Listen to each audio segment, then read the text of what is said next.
غوث پاک کا سلسلہ ہے اور غوث پاک کے خزانے میں کسی چیز کی کمی نہیں ہے۔ غوث پاک کا خزانہ رسول پاک کا خزانہ ہے، اور رسول پاک کا خزانہ اللہ کا خزانہ ہے، اور اللہ کے خزانے میں کسی چیز کی کمی نہیں ہے۔ اس لیے حافظ عابد علی پیارے شاہ رحمۃ اللہ علیہ جن کے عرس میں آپ تشریف لائے، یہ ایک طریقے سے اویسی بھی تھے۔ جو ابھی میں اٹھایا تو میں دیکھا 7 جگہوں سے کوئی اجازت ہے ہی، مگر میں آپ کو بتاتا چلوں اویسی سامنے رکھا ہوا ہے خرقہ شریف۔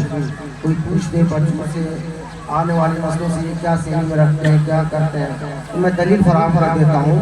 یہ میں نے نہیں رکھا، یہ تاجدار کائنات نے مولا علی حضرت فاروق اعظم کے ہاتھوں میں رکھ کر اب اسے کرنے کے بارگاہ میں بھیجا دیا، اور ساتھ ہی دعا کی درخواست پیش کی۔ اویس جو قرن میں ایک بستی ہے جس کا نام یمن میں شہر ہے جس کا نام قرن ہے، اس بستی میں ایک میرا عاشق رہتا ہے جس کا نام اویس ہے۔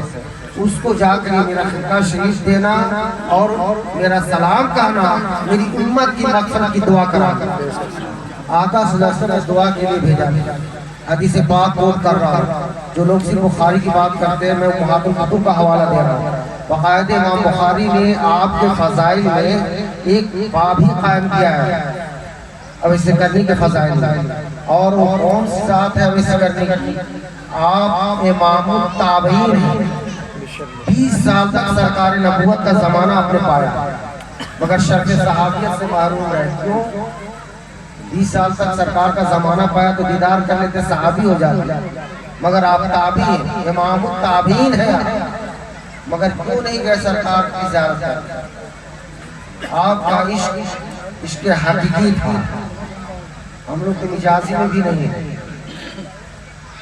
حدیث پاک میں آتا ہے کہ وہ اس لیے نہیں گئے، ایک بوڑھی ماں تھی، جب جانے کی اجازت مانگتے وہ بوڑھی ماں رونے لگ جاتی، بیٹا جاؤ گے اپنے یار سے ملنے کے لیے، اب میں انتقال کر جاؤں تو کون جنازہ پڑھائے گا، کون تجزیہ و تکفیر کرے گا؟ ماں کی محبت کو اس مقام تک پہنچا۔ آج ہم ماں باپ، بوڑھے ماں باپ کی کتنی قدر کرتے ہیں۔ ہمیں ہمارے نسلوں، جوانوں، ماں باپ بہت بڑی نعمت ہے، ان کی بڑھاپے کی قدر کرو، ادب کرو، ان سے کچھ سیکھو کہ یہاں پر کیسے سے آپ آیا اور ہم کیسے اس میں داخل ہوئے، کیا تھے، اب ہم کیا بن گئے۔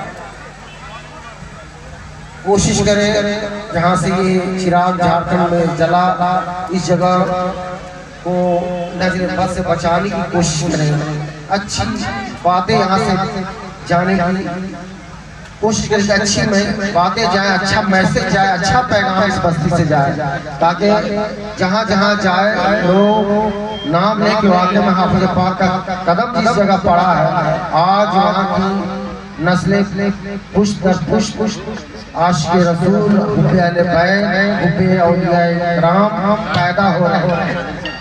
نفرتوں کی آگ کو ختم کریں، یہاں سے وہی پیغام دیں، جہاں نفرتوں کی آگ جل رہی ہو وہاں محبت کا پانی ڈالیں۔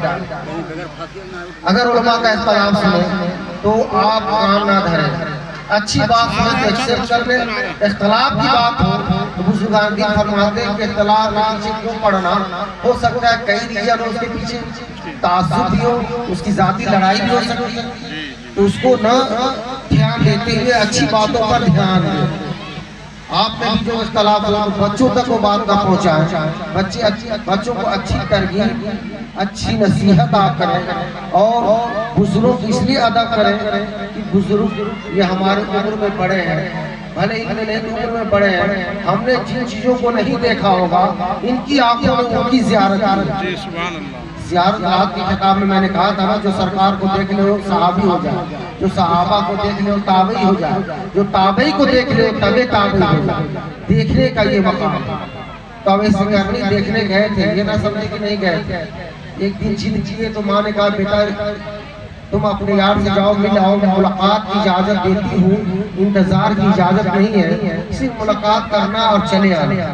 حدیث پاک میں آتا کہ ملاقات کے لیے ویسے کرنی گئے مدینہ شریف، اور جب گئے تو سرکار باہر تشریف لے گئے تھے، کسی جنگ میں سرکار تشریف لے گئے تھے، حجرہ عائشہ میں داخل ہوئے اور آپ نے حضرت عائشہ صدیقہ رضی اللہ تعالیٰ عنہ سے آپ نے عریضہ پیش کی کہ میرا سرکار جب آئیں گے تو سلام پیش کر دیجئے گا اور میری درخواست پیش کر دیجئے گا کہ ماں نے مجھے صرف ملاقات کی اجازت دی تھی، انتظار کی اجازت نہیں تھی، اس لیے میں ملاقات کے لیے آیا تھا، انتظار نہیں کر سکتا، میں پھر واپس کرنے جا رہا ہوں۔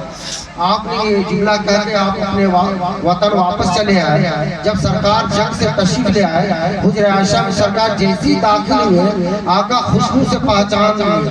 آقا فرماتے مجھے میرے یار کی خوشبو آ رہی ہے، مجھے میرے اویس کی خوشبو آ رہی ہے۔ کیا اویس آیا تھا؟